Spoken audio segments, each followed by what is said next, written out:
はい、こんにちは、雪組です。今回は龍華の装備別の DPS やスキル回しについて解説をしていきます。サボテンダメージの最適編成は龍華、フィオナ、ラン編成で旧最適編成と比較して 43% のダメージ上昇を記録できました。異能編成やリーヤ編成、クロディア編成といった妥協編成も最適編成の8割前後とかなり良いスコアを出せています。ただし、クロディアはグノノボリションがないと 10% ほど DPS は下がってしまいます。炎染め編成は最適編成の7割程度といったところでした。異能編成の比較では 27% DPS を上昇できました。この編成はほとんどがセミシロを使っているので、セミシロを使っていないバージョンの比較も紹介しておきます。基本的に編成の序列に大きな変更はありません。ボリション別の比較では、硫化ボリションに変えた場合の伸びしろが低く、セミールコバルトから硫化ボリションへの変更で 6%、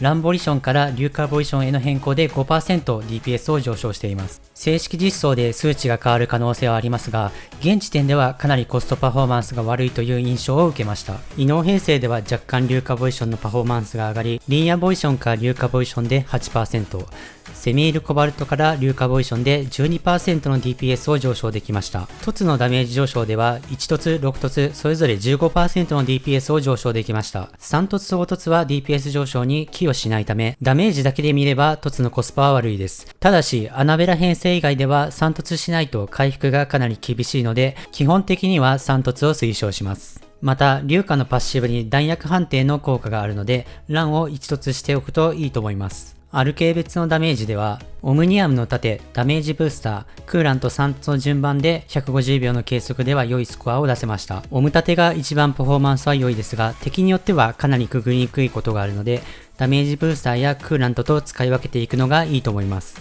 それでは次にスキル回しについて見ていきましょう。龍華には4種類のパッシブ持続ダメージがあり、龍華で攻撃をしているとどんどんダメージが蓄積されていく形になります。龍華で通常攻撃を当てて焦点と爆炎を発動させ、任意の炎武器で連携スキル発動時の熱射、スメまでスタック時のスメまでのダメージを維持していくことが龍華の DPS を出す上で大事なことになります。龍華の基本ルーチンは通常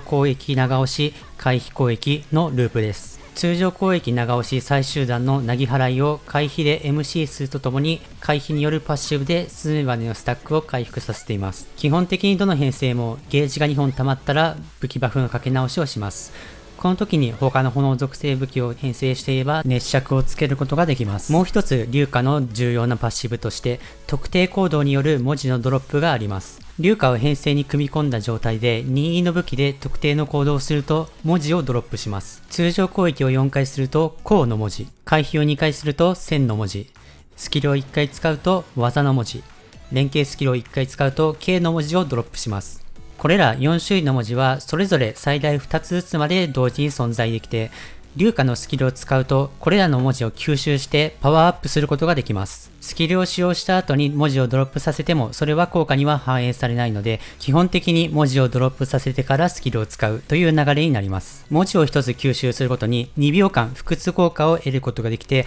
これがめちゃくちゃ大事です。不屈効果がないとまともに攻撃することができないので、できるだけ不屈効果を維持していきましょう。龍華だけだと不屈の維持は難しいので、ランを編成に組み込むことをお勧めします。初動に関しては初手でスキルを使おうが、文字をある程度ドロップしてからスキルを使おうが、DPS に大きな違いは観測できませんでした。なので、不屈の維持を最優先にスキルを使っていくのがいいと思います。ランを組み込んだ編成では、最初に通常攻撃を当ててランのスキル、そこから龍華で通常攻撃を2回からの通常長押し、回避攻撃を1回挟んで通常攻撃を1回からの通常長押し、ここでスキルを使うことでちょうどよく不屈を回すことができます。それでは各編成の具体的なセットアップとスキル回しについてまとめていきます。まず、フィオナを組み込んだ編成ではフィオナ特性、それ以外の編成では龍華特性を使います。また、ラン、フィオナの編成ではハイドロフォーカス、ウェルスプリング、リンやフィオナの異能編成ではハイドロフォーカス、トレンドフォースが一番ダメージを出せました。フィオナ、クロディア、リンやラビー編成はほぼスキル回しが一緒です。最初に通常攻撃を当ててランのスキルとバフ武器のスキル。1分半のサボテン計測では通常長押し回避攻撃の後にスキルを使うのが一番ハイスコアは出せましたが、不屈の維持や相手の状況に合わせてお好みでスキルを使う場所は決めていいです。あとはひたすら通常長押し回避攻撃をループしつつ、ゲージが2本溜まったらバフのかけ直し。龍華のスキルは CD が空いたら即使う感じで、これを繰り返していけば大丈夫です。異能編成では武器を龍華に切り替えてからトレンドフォース、龍華のスキルと回していきましょう。龍華でトレンドフォースを使うことにより熱尺を相手につけることができます。龍華を一突していると拡散効果により自動で熱尺の持続時間がリセットされ、さらにこのリセット時に2スタック溜まってくれるので、龍華でトレンドフォースを使うのは最初の1回だけでいいです。しかし一突していない場合は毎回龍華でトレンドフォースを使っていく必要があります。またバフをかけ直すタイミングについては、ハイドロフォーカスの六角形のアイコンの4画目の半分ぐらいになったらフィオナに持ち帰っていくとちょうどよくスキルが回せます。この回し方が DPS はハイスコアを記録できました。リニアで連携をジャンプキャンセルして龍華に持ち帰った後は空中に浮いているので、そのまま通常攻撃を長押ししましょう。そうすることで無駄なくループに戻ることができます。アナベラ編成ではアナベラのクロスファイアでエナジーを貯めてランの連携とスキル、アナベラの CD が戻るまで龍華で攻撃をループしていきます。アナベラのスキル CD をしっかり頭の中で管理して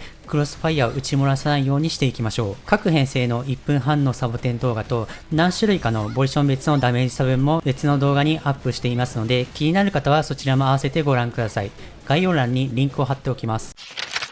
それでは最後に龍華の総評をまとめていきます。DPS 的には龍華1突、ラン1突でほぼ完成するので、かなり低突のコストはいいキャラクターですね。セミシロやセミコバもかなりパフォーマンスが良いので、今から炎属性を始める方にもかなりとっつきやすいキャラクターだと思います。ただし3突しないと耐久面ではかなり厳しいのは注意しましょう。今後もテストサーバーで新キャラの解説動画やライブ配信も行っていきますので、ぜひチャンネル登録、高評価の方をよろしくお願いいたします。というわけでまた別の動画でお会いしましょ